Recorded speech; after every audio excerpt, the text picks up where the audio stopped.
American way. Throwing bets like haymakers. UFC Fight Night, no faking these heartbreakers. Punch stats, bankrolls, and scorecards never fold. Etoft21sports talking bold like fist catching gold.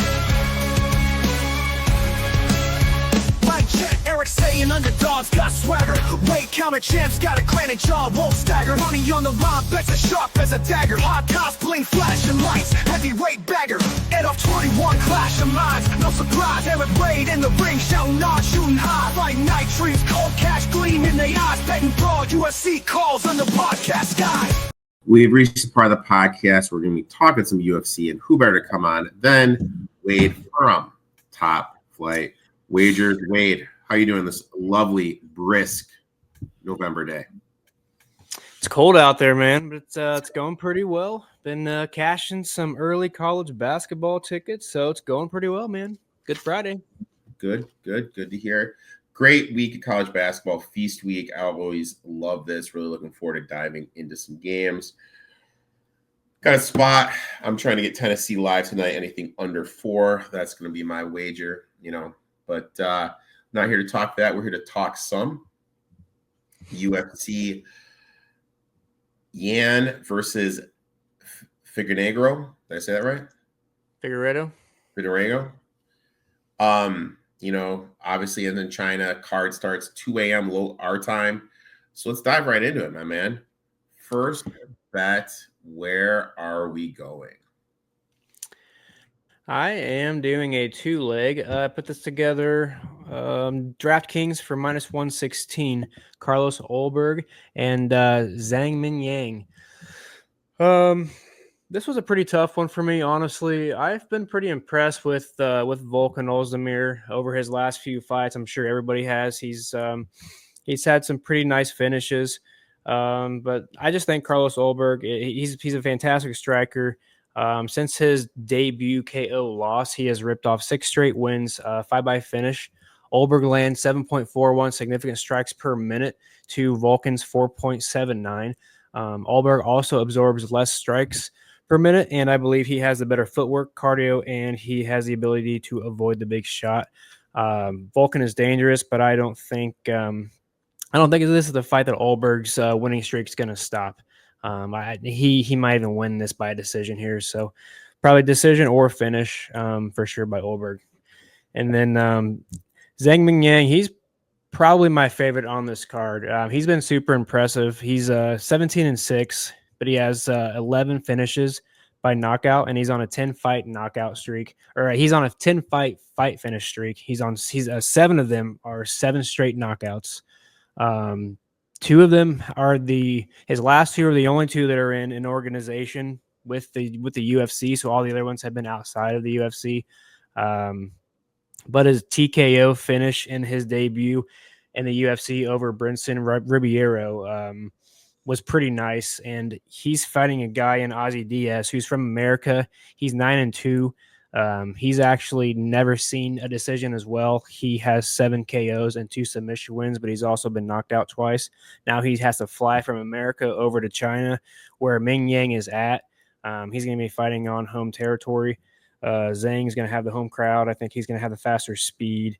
And I think he's just going to be able to get Diaz out of there at some point. So put these 2 together. I'm pretty confident in this one.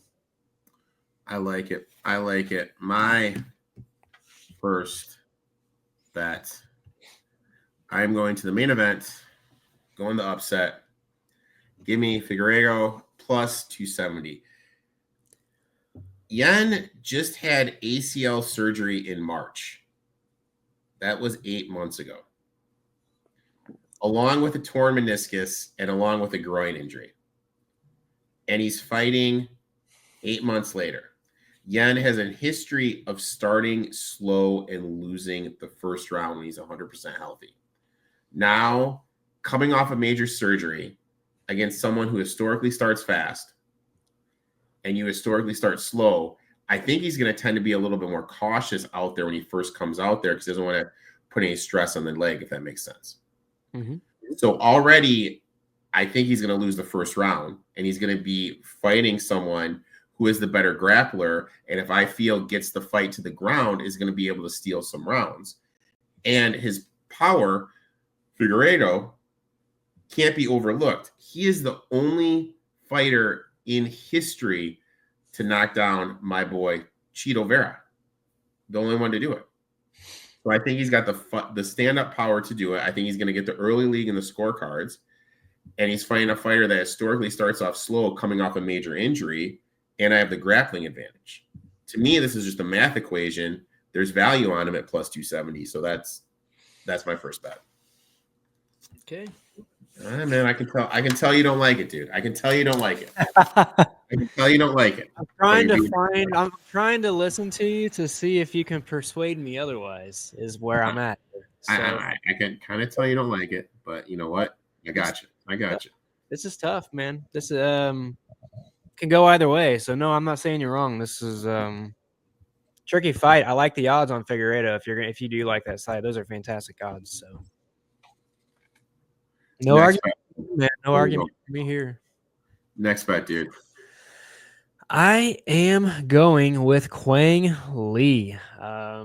I have a feeling this is not a popular pick. I think I'm going to be probably one of the only ones on this side, but I don't really care. I think he's going to be the right side here. I think, Zhao's going to look to take down shots. He might get this to the ground, but I don't think he's going to find success against Lee. He likes to move forward with pressure. He has very good Muay Thai. He takes very big shots, and he will look forward for a takedown if it's there.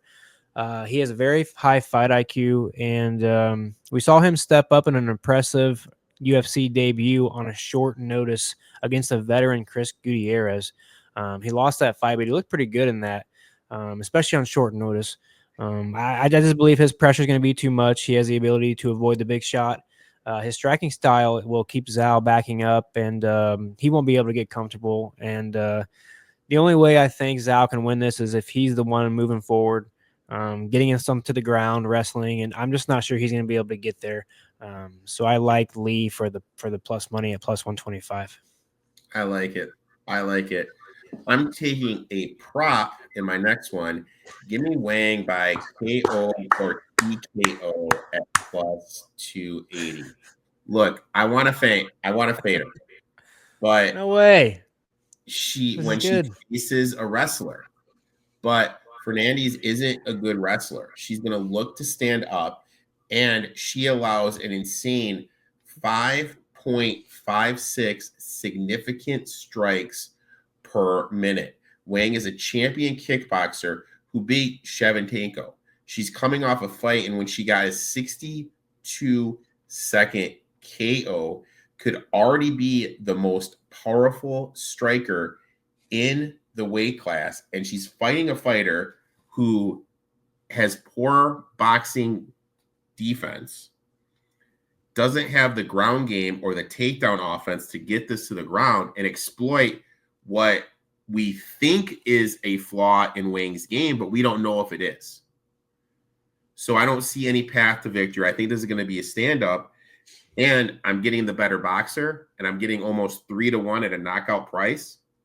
Come on, man. You know what I say? Shoot or shoot, dude.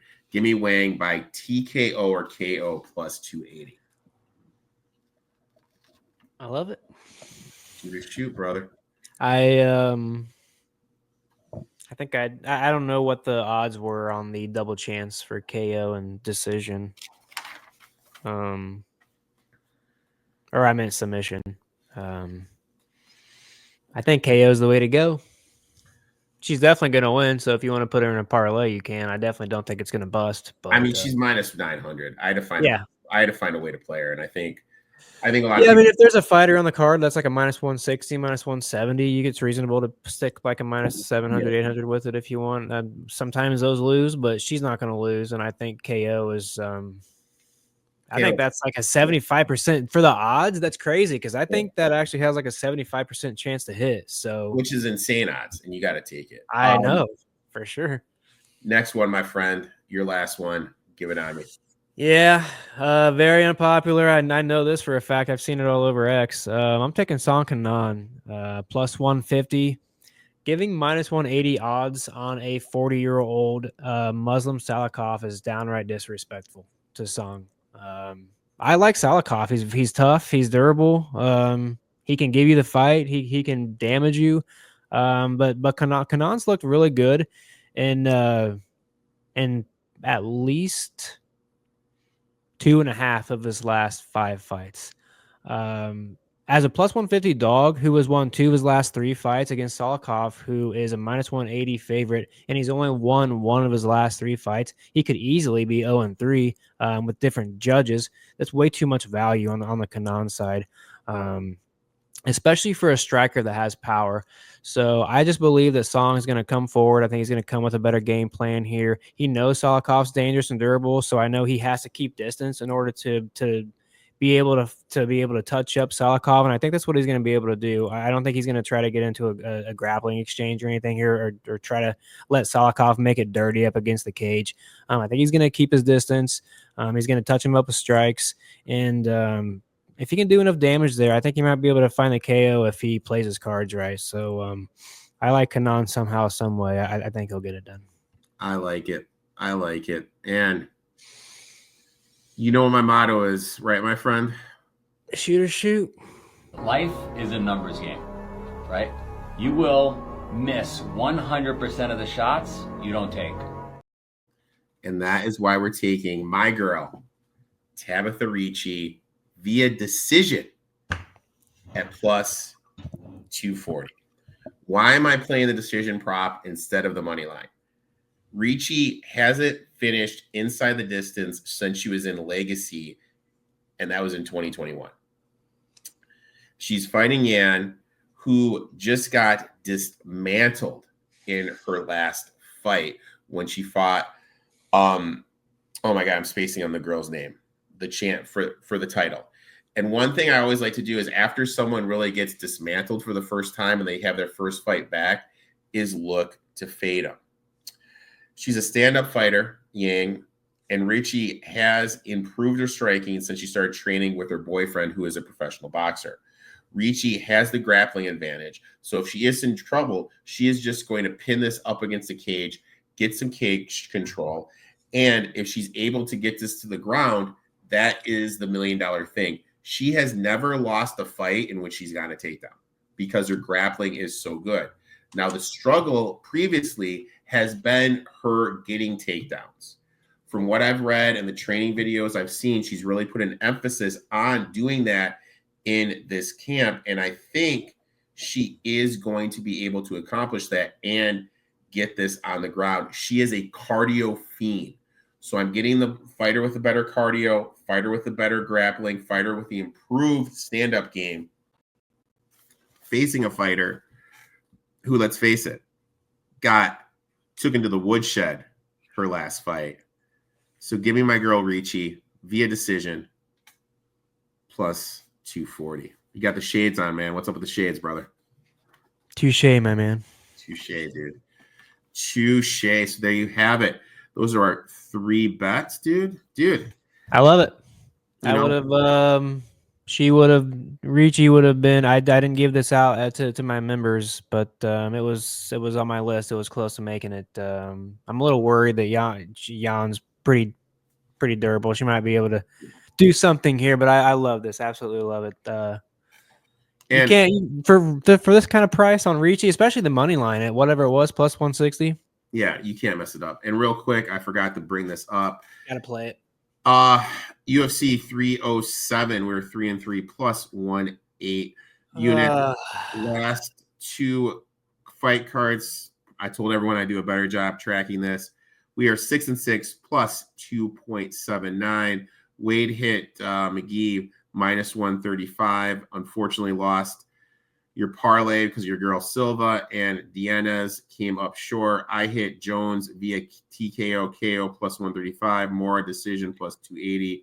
You know what? My shooter shoot. Now, full disclosure, the show is the show, but when I give these out to my members, Denise is not a 1 unit play. That's a half unit play because for the show, everything's one. Dude, when I understand. No, I know. I'm just saying. So when the people see this and they're like, oh, I don't want to go check out what other bets he's got because he's giving out some stupid bet at 1 unit. No, that's a half unit bet because I know he could have lost. It was more of an upside play if he won. Okay. Well, dude, hey, man, For the show, everything's one. And it's like a shooter. That is my definition of my kind of shooter shoot. That's your definition of a shooter, dude. My definition of shooter shoot got to be 250 or more, man. Got to be 250. Yeah. I'm shooting all over the place, dude. Oh, that's what I'm saying. We each give them a little bit of different look at shooter. It's a different way of I looking. like it. Different way of looking stuff. That's why you and I. This is great. I like the reach you play a lot. There's a lot of upside there. It's beautiful. Beautiful. Wade, I'd like to thank you for coming on. Why don't you tell everyone where they can find you on social media, and if they want to become part of your Discord, how to do it.